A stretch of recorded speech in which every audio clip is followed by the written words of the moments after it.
এবং খাতুনে জান্নাত জগৎ জননী মা ফাতিমাতুজ জোহরা সালামাল্লাহ আলাইহা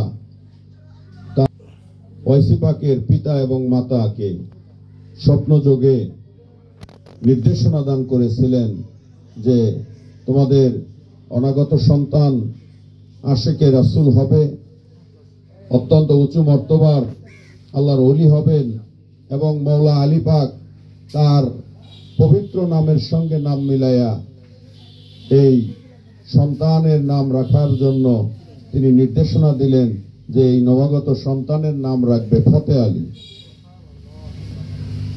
তো এই পবিত্র নাম পাক পাঞ্জাতনের মহান ইমাম মওলা আলী পাক তার পবিত্র নামের সঙ্গে মিশাইয়া রেখে গেছেন।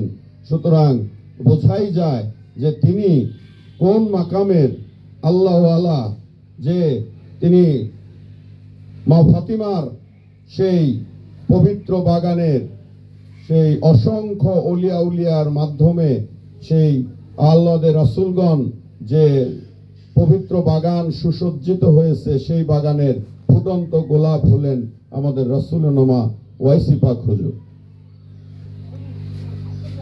এবং তার পূর্বপুরুষ গাউসে পাক বড় পীর সৈয়দ আব্দুল কাদের জিলানী বাগদাদী রহমাতুল্লাহি আলাইহি এবং তিনাদেরই অধস্তন পুরুষ এই তরিকতের কাদরিয়া, চিস্তিয়া, নকশবন্দিয়া, মুজাদ্দাদিয়া, সারওয়ারদিয়া, ওয়াইসিয়া এবং মাসুমিয়া এই 7টি তরিকতে ওয়াইসি হুজুর পাক বায়াত প্রদান করতেন।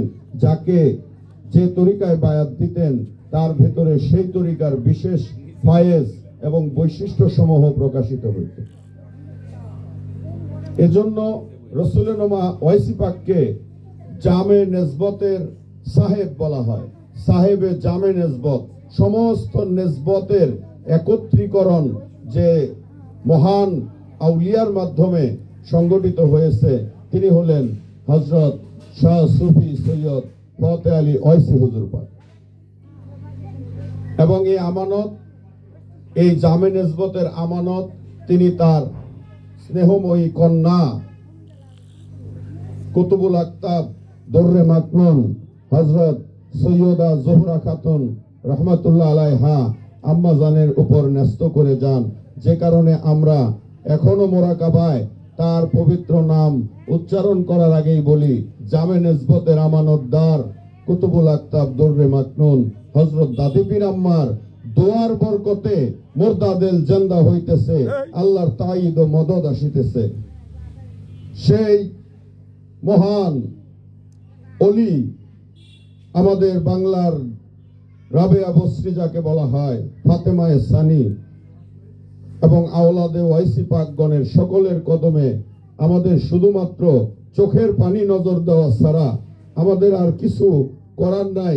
তাদের কদম থেকে আমরা যেন ওয়াইসি পাকের এই অমূল্য নিয়ামতের যে সুবাস, অমূল্য নিয়ামতের কিঞ্চিত ছিটে ফোঁটা আমরা যেন লাভ করি। সকলে বলি আমিন। রাসূলুন্নামা ওয়াইসি পাক আল্লাহ রাসূল পাক সাল্লাল্লাহু আলাইহি ওয়াসাল্লামের দিদার লাভের আশায় যখন সাধনারত ছিলেন, এক পর্যায়ে তার মাঝে বিরহের চূড়ান্ত পর্যায়ে অন্তর যখন ক্ষত বিক্ষত, তিনি তখন চিন্তা করলেন যে রাসূলে খোদার দিদার যদি না পাই, আমার এই জীবনের কোনো মূল্য নাই, এই জীবন রেখে আমি কি করব। তিনি সিদ্ধান্ত নিলেন রাসূলে খোদার দিদারই যদি না পাবো, এই জীবন আমি রাখবো না, আমি হুগলি নদীতে ঝাঁপ দিয়ে আত্মহত্যা করব। তো নদীতে ঝাঁপ দিবেন এবং চূড়ান্ত পর্যায়ে তিনি যখন সমস্ত কিছুর মায়া ছিন্ন করে তিনি আত্মহননের পথে চূড়ান্ত অবস্থায় চলে গেছেন, ওই মুহূর্তে ওই মহেন্দ্র ক্ষণে দয়াল নবী পাক সাল্লাল্লাহু আলাইহি ওয়াসাল্লাম তার আওলাদ, তার আশেককে পিছন থেকে ফিরে বলছেন, ফতে আলী, তুমি মহান ওলি আল্লাহদের জন্য এটা খাটে না, তুমি আত্মহননের পথ বেছে নিও না। তোমার আবেদন, তোমার নিবেদন, তোমার আকুতি, তোমার যে চাওয়া সেটা আমি মঞ্জুর করলাম। তুমি যখন চাইবে তখনই আমার দিদার লাভ করবে। এত সাধনার বলে যে মহাশক্তি তিনি আমাদের এই দুনিয়ার বুকে নিয়ে আসলেন এই রসুলে নোমার নুরানি কদমে কদম বুচি আরজ করে তিনারই পবিত্র দেওয়ানে ঐসি থেকে 4টি লাইন আমি পাঠ করছি। যদিও ফার্সি ভাষা আমরা অতটা বুঝি না, তবুও যেহেতু উচ্চারণ ভুল হতে পারে, তথাপিও মূল রেফারেন্স হিসেবে এই শায়েরটা পাঠ করা উচিত। তানাম বারে হেজরে তু চুনাম যার অজাবুন গাছতে কে জানান তার মিখা হাত নিমুদান খুনে তানরা ফেরা কে তু বুদ্ধুসবার ও ওসান উমাদে মুর্দান নিমুদাম তার দুশবার অ গেরেফতাম মুর্দাররা। অর্থাৎ তোমার বিরহ যন্ত্রণায় আমার দেহ এতই দগ্ধ ও বিনষ্ট হয়ে গেছে যে আমার প্রাণ এখন চায় এ দেহ ঘর ত্যাগ করে চলে যায়। তোমার বিরহ অসহনীয় কঠিন, অথচ তার চেয়ে মরে যাওয়া অনেক সহজ।